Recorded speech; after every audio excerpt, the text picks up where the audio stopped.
This matrix has clearly malfunctioned.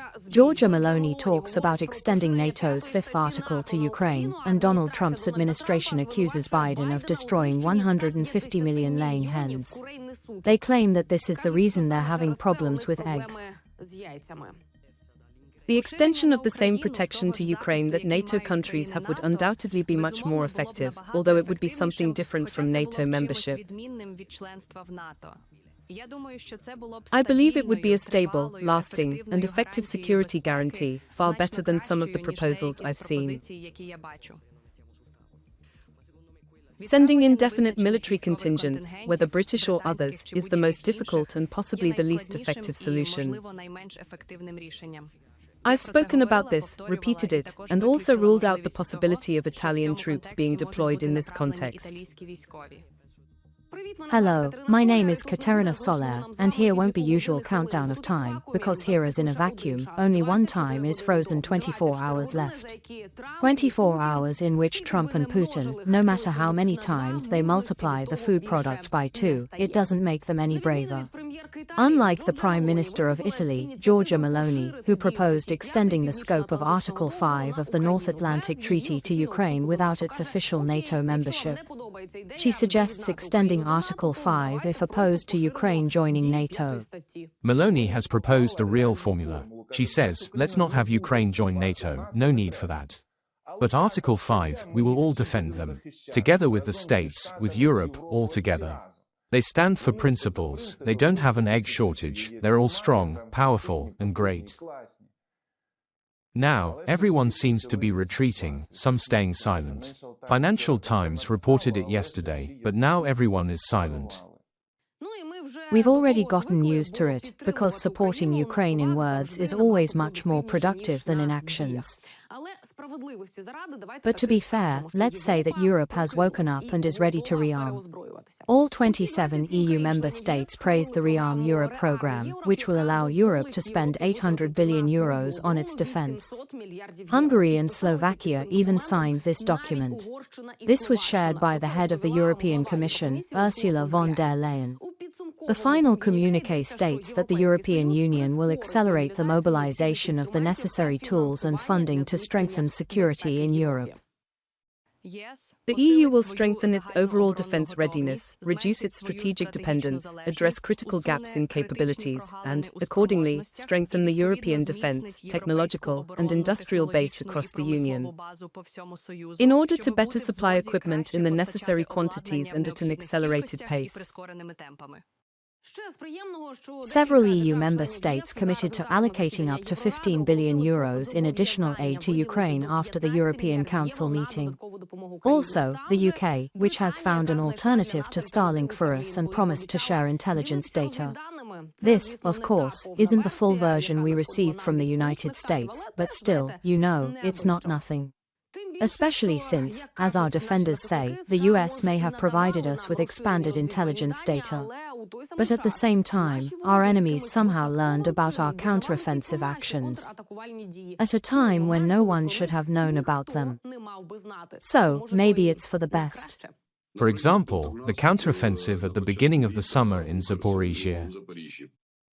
It felt like they were waiting for us there. On the other hand, Kherson, do you remember how the Russian forces, which could have destroyed and surrounded us, were allowed to withdraw? They say it was a big request from the Biden administration to let the Russian troops leave. And let's take another example, the Kursk operation, in which our 41st Brigade has been involved from the very beginning, from the first days of August. Even we, the soldiers, the commanders, didn't know about it. We were moved from Terezk and Chasiv Yar, from Constantinople, from Donetsk region, to Sumy region. We were there for replenishment and rest, that's all. Then came the unexpected order, and I believe only a few people in the general staff knew about these plans. And this offensive was much more effective. You remember, the enemy couldn't resist. Satellites aren't solely American. There are Finnish, Polish and French ones as well. The question concerns the speed of processing this information. The Americans provided everything ready-made. More time is needed to cross-reference all the data. We can take the example of the latest attack. On Friday morning, Russia launched 58 missiles at Ukraine. 34 were shot down, another 10 were lost. They were derailed by electronic warfare and didn't reach the goals.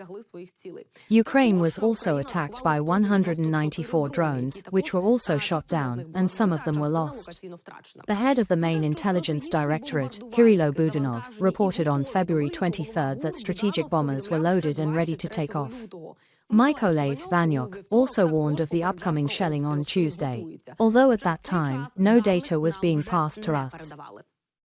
We can conclude that Russia was waiting for the moment when the US would cut off intelligence data to Ukraine in order to strike at that exact moment. Do the US approve of allies continuing to share American intelligence data with Ukraine? I read there might be a suspension, so I'm unsure. I don't know what about CIA head John Radcliffe and Director of National Intelligence Tulsi Gabbard. We'll eventually get back on track with the Ukrainians, restoring everything. That's what I'm hoping for. I don't know how much the suspension of intelligence data affected the effectiveness of repelling the strike, but it didn't particularly impact the morning alerts or external monitoring. Information about the takeoff of bombers and the missile flight was provided without changes, on time, and second by second. The New York Times also wrote about this, although again, we don't know how much we can trust this information, because right now, Western press is not always 100% truthful. So, the New York Times reported that the CIA helped Ukraine build at least 3 bases at secret locations, gathering signal intelligence data. This reduced Ukraine's dependence on US intelligence. At the same time, US allies are considering reducing intelligence sharing with Washington due to concerns that it could fall into Moscow's hands. Among them are members of the Five Eyes Alliance, as well as Saudi Arabia and Israel, according to NBC News. Trump's rhetoric and his administration's actions raise suspicions among allies that in attempts to improve relations with Russia, they might even start sharing some sensitive information with it. Former US intelligence officials are also concerned that the Trump administration might reduce intelligence gathering on Russia, as the US no longer sees it as the main threat. Even Republicans are now telling Trump that he had no right to halt the sharing of intelligence or military aid in the country. And, of course, history shows that such attempts have never led to anything good.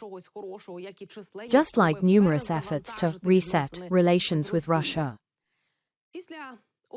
After September 11, 2001, George W. Bush tried to establish cooperation with Russian intelligence in connection with terrorist threats from al-Qaeda and the Taliban. But Moscow wasn't interested. There were attempts in 2013 under Obama and in 2017 under Trump. At that time, the threats were from ISIS, but still, it led to nothing. Furthermore, all these attempts were before Russia launched its full-scale war against Ukraine. That means, at that time, Russia was not yet seen as an aggressor. So now, it's not just an attempt to improve relations. No, it's something that undermines the world order.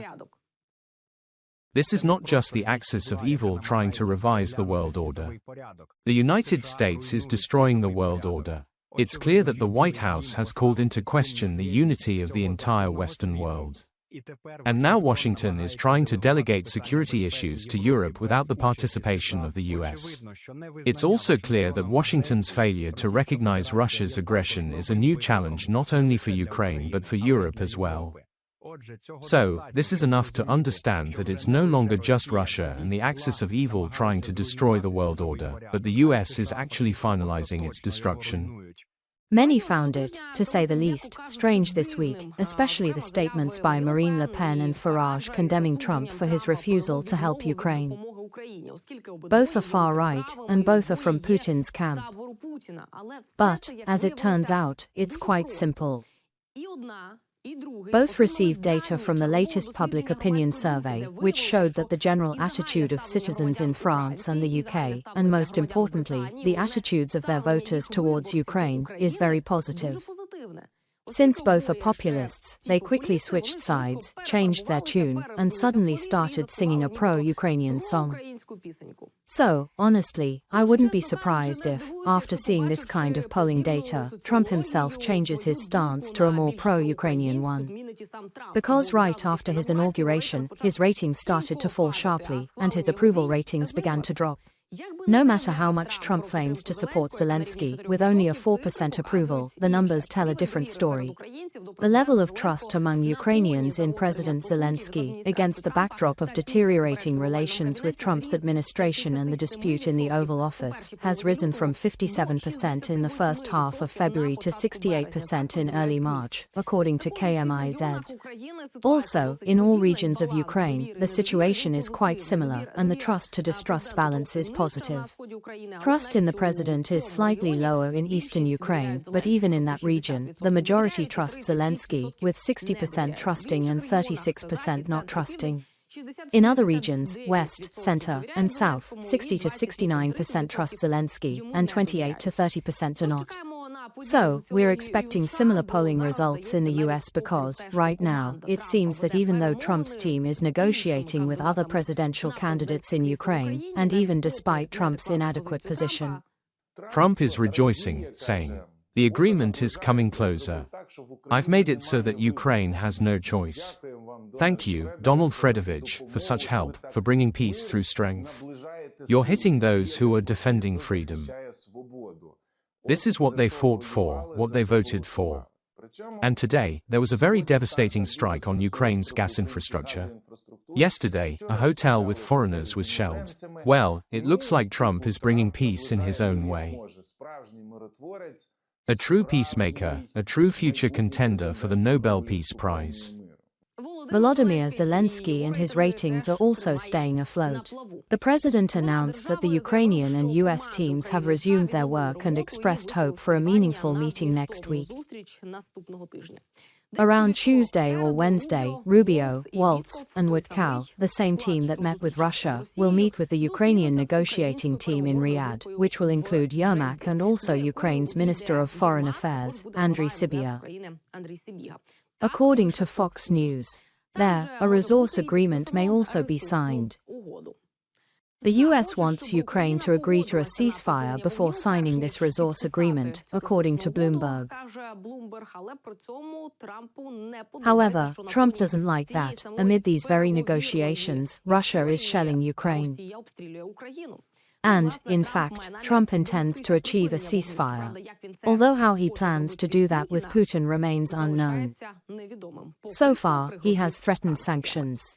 And, actually, Lavrov has again stated that Russia will not agree to the deployment of peacekeepers in Ukraine, contrary to Trump's belief that Putin would accept this step.